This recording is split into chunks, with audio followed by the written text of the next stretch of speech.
Previously, Shai Massoud advises our undercover reporter on how to set up a pro-Israel movement in Britain. That's it. That's the way you establish organization. Tensions remain high after a dispute over anti-Semitism at the Labour conference.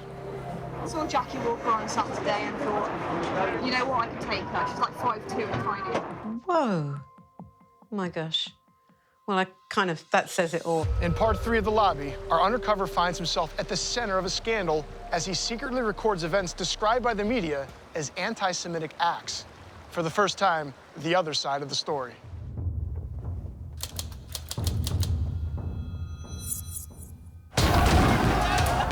Following decades of violence, a new challenge has emerged to Israel's occupation of Palestinian lands, called BDS. BDS is here to stay. That's the global movement to boycott, divest, and impose sanctions on Israel and expose it as an apartheid state. The Israeli government has responded with a campaign to rebrand the country's image. The reason we should fight BDS is because it's wrong. It's a moral outrage. It's an operation run by the secretive Ministry of Strategic Affairs. They recruit mainly former intelligence officers. Its main task is to counter BDS worldwide. Using an undercover reporter, Al Jazeera's investigative unit exposes Israel's clandestine activities in London, a city that's become a major battleground. BDS campaign in many ways germinated in Britain. You'll meet the people working to challenge BDS at every level of British politics. Israeli embassy. Ah, okay, nice to meet you. We work really closely together, but a lot of it's behind the scenes. One of Israel's main targets is the Labour Party. For the first time, its leader is a champion of Palestinian civil rights. They'd be very happy to see Jeremy Corbyn no longer leader of the Labour Party, for sure. It's a covert action that penetrates the heart of Britain's democracy. Can I give you some episoda that you suggest that you would take down? It is outrageous interference in British politics. It shouldn't be permitted. It's a battle of ideas seeking to change not only how Israel's portrayed, but even how it is debated. It's anti-Semitic. No, it's not. It's a trend.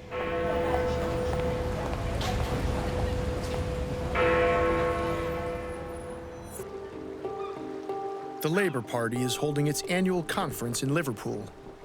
For the first time, the leader of a major British party is an outspoken critic of Israel. The Israeli embassy has sent its senior diplomats to canvass opinion. Our undercover reporter attends a private meeting of sympathetic labor activists. The ambassador, Mark Regev, tells them what to expect. Some of the people here are more Palestinian than the Palestinians. And the fashion is, if you are on the left today, you are probably very hostile to Israel. If not anti-Semitic. I think when you... Ambassador Regev suggests a message that should be delivered to other Labour Party members. Why are people who consider themselves progressive in Britain supporting reactionaries like Hamas and Hezbollah? We've got to say, in the language, I think, of social democracy, these people are misogynistic, they are homophobic, right? They are racist, they are anti-Semitic, they are reactionary. I think that's what we need to say. It's an important message. Jeremy Newmark, the chairman of the Jewish labor movement, reveals how the message worked with a close ally of Jeremy Corbyn.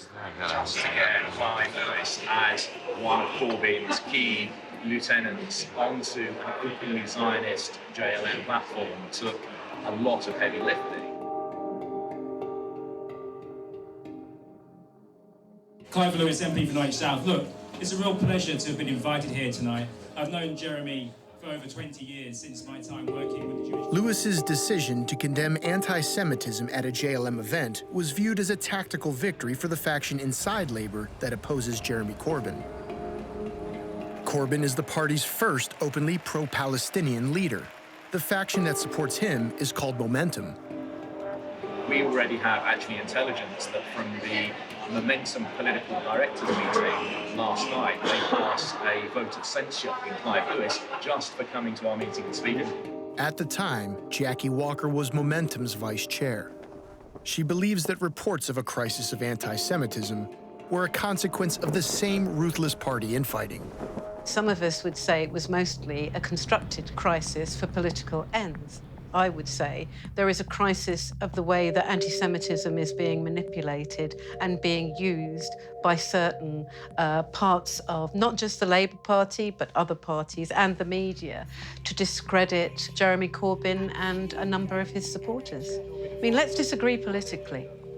I'm anti-Zionist, they are pro-Zionist. Let's have that argument. Let's have that argument, not this that's going on at the moment, no. Everything is wheels within wheels, you know? It's created a bit of division within momentum. The day before, I had a debate with Jeremy Newmark. At one point, he turned his back on the audience and whispered to me, "You're a court Jew." Now, anybody who is Jewish understands what that means. If you were being abused as a black person in the same way, you would be being called a house nigger. Did you report it to anyone in the party? I told my partner and I told some friends that had happened. It's very hard to use a system which is so discredited, which the compliance unit is. Shai Massoud, whose job at the embassy includes liaising with pro-Israel groups in Britain, ends the meeting with a summary of his achievements. The numbers, this year we did more than 50 events in the campuses of the universities of the embassy. There are more than 100 events that happen by the Israeli societies, by themselves, that they arrange in the campuses. And in addition to that, we did more than, I think, 8 receptions for young people in the embassy, including 3 receptions of 300 people that came, you know, from the parliament. I will take a picture. Yeah. Should I take a picture of it? Yeah, you can take. We do without Shai. Cheese. Back at the LFI stall, Shai and the Israeli delegation continued debating whether to wear the pro-Israel T-shirts. Shai has a dream. Shai has a dream. I'm going to make it come true today. He wants me to put on the T-shirt. But you know, as Robin is my witness, I was going to put on that T-shirt today. And I have a dream that an activist will not be ashamed of what he's representing. I'm not ashamed of what I'm representing. It's a T-shirt, and it's such a huge message. I'm a genuine. It's a genuine. It's a genuine question. If you say. One party member was attending her first conference. I heard there was a Labour Friends of Israel stall, and I thought this would be a really good opportunity to have a dialogue with a group I know who have a lot of influence, and it'd be very interesting to hear their ideas. So I found where their stall was. Can I just ask you, yes, we're very anti the settlements. What is Labour Friends of Israel doing about that? They are really... We make our view clear, and we meet with people at all levels in Israeli politics and diplomatic circles, etc. And we make it absolutely clear we're not friends of Israel, enemies of Palestine. Hence our new campaign launching next month and that we're showcasing here.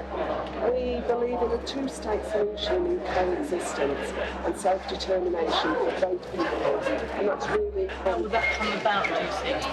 Well, our job is to support any possible means that can bring it about. So what are we supporting as a coexistence project, which is what this is about? I had no idea, quite honestly, who was behind the stall. There was a woman behind the stall. My first series of questions from memory was simply to say I was very interested to know how a two-state solution would come about. What would be the details, not a slogan, but the details. What do you like Israeli occupation? Well, what we want is a two-state solution. And the reason we've not got it now at the moment is because there's a distinct security for Israel. Supporters of a two-state solution believe that a peace deal based on national boundaries that existed in 1967, before Israel's occupation, will one day lead to a viable Palestinian state. But the continued growth of Israeli settlements on occupied land has made an independent state all but impossible. If you look at a map of the West Bank and East Jerusalem today, you are looking at a fragmented territory that Israel has colonized now for almost half a century. Practically speaking, a two-state solution is just not possible under these conditions. I was actually seeking some reassurance that a two-state solution, if that's what they were promoting, was still possible. This is a big picture situation, and we want a two-state solution that is good for all. Times, what steps? Because, you know, so the Labour Party is saying... I'm not going to defend or criticise it. It seems if you are defending Israel. I would defend Israel. I'd defend Israel's right to exist. I'd defend Israel as a democracy and a social sense. We don't suffer by we have to be very, very careful not to let our feelings about this morph. So no feelings come into Zionism. I'm not romanticising. We have to be very careful. Don't we all want a two-state solution based on coexistence and peace? I said time and again, I'm here to talk about the two-state solution which you are promoting. And this is what I'd like to learn about. It's clear that the Israeli state, no matter which party is in power, has got absolutely no desire or inclination to relinquish the territories occupied after 1967. But the questions that throws up are the kinds of questions that people don't want to ask or don't want to answer.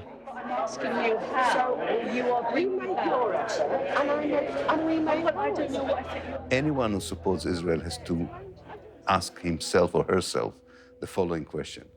There are two possible scenarios, and only two possible scenarios. Either I support the new state of Israel, which is an ethnic apartheid state, or I support a change of regime in Israel, namely that the state and the country as a whole would go through a genuine process of democratization, as did apartheid South Africa. There is no third option. Thank you, Jean. I've enjoyed the conversation. I'm asking you about settlements. They've totally atomised the whole of the West Bank. I'm asking you, I'm really genuinely interested, how a two-state solution, how can it come about if the whole of the West Bank is atomised? So, but in practical terms, that's what you're doing. But I'm asking, in terms of the West Bank is atomised, where will the state be? I mean, that's a genuine question. Where will the state be? The activist who came to ask her tough questions about the settlements, actually, that was her main point. She didn't ask her about Judaism or the existence of Israel. She just wanted a straight answer. How does anyone who supports Israel justify the settlements? We go over there, we witness, but nothing changes. I was quite interested in whatever funds they had and influence they had, how would this bring about a two-state solution? That was my very basic question. You've got a lot of money, you've got a lot of prestige in the world. I don't know where you get that from. Sorry? Labour friends to Israel got a lot of power, a lot of money. Well, I think so. I hear that it's a stepping stone to good jobs. A friend of mine's son's got a really good job at Oxford University on the basis of having worked for Labour Friends of Israel. If you just believe rumours, then it's not a rumour, it's a fact. It's anti-Semitic. No, it's not. It's a trend. It's about conspiracy theories. It's not. Sorry, it is. It's not. Anyway, that's my view, and I think we have to agree to differ. No, I don't think we do have to agree to differ. I'm agreeing to differ. I'm ending the conversation because I am not really wishing to engage in a conversation that talks about get involved with this and then you get a good job in Oxford or the city or that is anti-Semitic. Sorry. But do you think that... Joan Ryan falsely claimed that Jean referred to jobs in the city, London's financial centre. And it comes very clearly in the discussions that you have filmed that the woman was not anti-Semitic. They know it. She didn't talk like an anti-Semitic person. She was a typical pro-Palestinian person who was worried about the violations of the Palestinian human and civil rights. Ryan continued to reference banking, a traditional anti-Semitic trope, as she left the conference hall with our undercover reporter. But Jean had never mentioned it. I'm anti-Semitic. You heard her say, join you lot and you get into Oxford or you get into work in the bank. Or anti-Semitic. At no point did I ever say that Labour Friends of Israel will get people jobs in banking in the city. I did say, which is absolutely true, that I know the son of a friend of mine who he believed himself that having some connection with Labour Friends of Israel didn't harm his career at all. That evening, at a rally to combat anti-Semitism organized by the Jewish labor movement, Joan Ryan described her day at the stall. But we have also had 3 incidents of anti-Semitic harassment on our stand to the people who are staffing that stall today.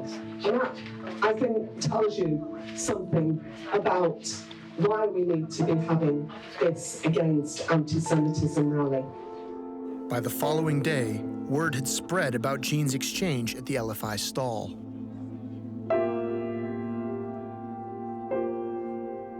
Several MPs came by and expressed concern, including Jeremy Corbyn's former challenger, Angela Eagle. I think we had a couple of problems yesterday, but today's been better, where we did have one person towards the end of the day come and say the incident is just being used to crush Jeremy, and that the allegations are sort of made up to a certain extent, which is obviously awful, but compared with stuff yesterday, it's sort of not quite as bad.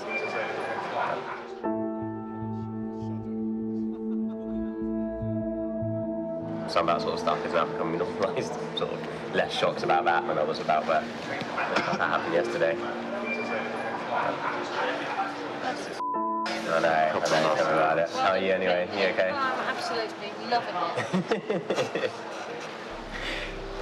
As well as Jean's case, other alleged incidents of anti-Semitism involve the attempt to replace the Labour leader, Jeremy Corbyn.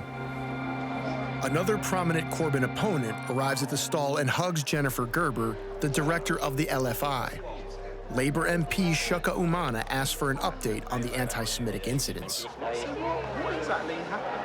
Oh, God, yeah. Actually, one data came up and basically said the coup was run by Jews, Jewish MPs and Jewish millionaires. And Angela Eagle's husband, he's Jewish. No, you could make it up, could you?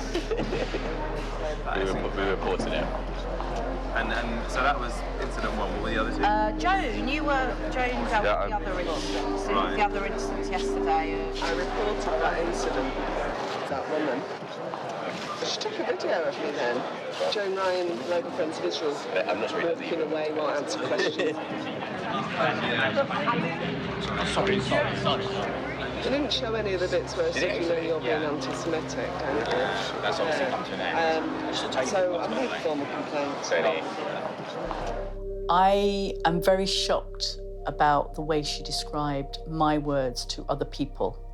I feel very anxious and that she should be misinterpreting me totally to other people. I find that very, very worrying. But I mean, I wrote down, all this what she was saying about being rich and powerful. The one who went to Oxford, and the next minute he's got a big job in banking. And I said that, classic anti-Semitic. I have no idea how she got from A to Z, going from my comment, which was what it was, to then saying he got a big job in banking. Maybe she believes her own trope, if that's the word they use. We had a woman say, no, I've never seen this nonsense. And my Jewish friends have. They said, well, it is real. Is it real? Is it really real? It's just been used to crush Corbyn. And I said, as a bit, as a Jew, would you say that to any other, I've experienced homophobia, but I don't deny it. But anyway, it's only a few, I guess. That's the way it's out of it. think it'll be positive. We signed up lots of people. Yeah, do you know what? Most people are happy, positive and nice. It's kind of like solidarity. People are coming up like solidarity. It's like solidarity, guys. Are you okay? How's your day? It's disgraceful. We'll prevail. Yes. We'll prevail in the end. I like that. Definitely.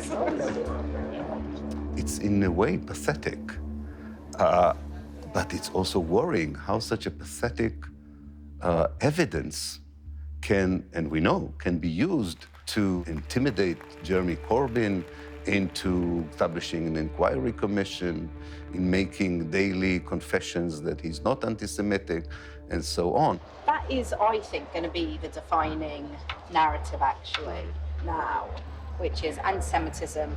And do you know what? That denies, you know, what I found, I said to her, you heard me a couple of times saying, I find that upsetting that as a Jew, you're telling me, like, and she didn't give up.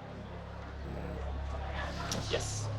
Yeah. Like, I think it's, if an anti-Semite comes up, you know, if somebody says to me, Jews, they're all big noses and control the world. I'm like, wow, but you're an anti-Semite, that's terrible. Someone like her worries me more, because is she an anti-Semite? I don't know. But she basically denies the fact that it exists. She just thinks it's made up. And the group discusses which act of alleged anti-Semitism was worse. Ruben believes that Jean's discussion with Joan Ryan was amongst the most serious. I know. It's just the stuff yesterday was like explicit anti-Semitism. Difficult moments, women who told us that anti-Semitism, you know, is being concocted to crush Corbyn. That is what she said. And I think people, like, if we're not getting it out there. Yeah. But is that anti-Semitic, guys? I don't know, like... That's the guy, I don't know where my line is anymore. I think it's different to yesterday. I think if it makes you feel uncomfortable, I mean, that's the point at which you call it out and report it. And that's why Joan convinced me to report the one yesterday, because I was made to feel uncomfortable. Yeah. And although nothing anti-Semitic was said, I'm sure there were undertones of it, and it was brought upon by that context. I thought Labour Friends of Israel were talking about Palestine because they were promoting a two-state solution. Now I find they don't want to talk about Palestine. And if you do talk about Palestine, it would appear you're kind of sucked into having an accusation of anti-Semitism brought against you. At the end of the day, if you feel offended by it and uncomfortable for it, this should be a safe space, and anything that breaks that should be reported. I think there is that line, obviously. So they're really scratching the bottom of the barrel to make a list of 2.5 cases of anti-Semitism. 2 out of the 3, they themselves are not totally sure that they fall into their own strict definition of anti-Semitism. Jean was unaware that her exchange with Joan Ryan had made national news and that a complaint of anti-Semitism was lodged. I felt overwhelmed by being at the conference. I had no idea there would be so many things to go to, so many interesting workshops to go to, seminars at the same time as people speaking in the main hall. My husband hadn't been very well, so we actually left a day early. Shortly after, Joan Ryan's assistant emailed Robin asking him to be a witness to Jean's alleged act of anti-Semitism. I kind of feel it was an anti-Semitic, trope against Israel and like Jews controlling and having power and money. I think, although she didn't say Jews and she said Israel, it's definitely on the line. Do you know what I mean? Because if she had said the word Zionist, I would have said 100%, 100%. Despite being unsure of what he had witnessed, Richardson had no qualms about the expulsion of a fellow Labour Party member. How it works is, you make the complaint and then the Labour Party within their own rules will decide. I suspect, I don't know, but I suspect this woman might be potentially banned, but she did say something that was anti-Semitic. After Jean had left the conference, she was contacted by a Labour Party investigator. He would only say that it was about a serious incident. I was thinking, had I seen a fire take place? Had I seen someone throw a bottle? Had I seen a fight break out? I was really racking my brains thinking, what incident had I seen? Was I aware of? Was I a witness to something? And almost by return came an email that it was my conduct that was being investigated. I was totally shocked. That was like a real bombshell.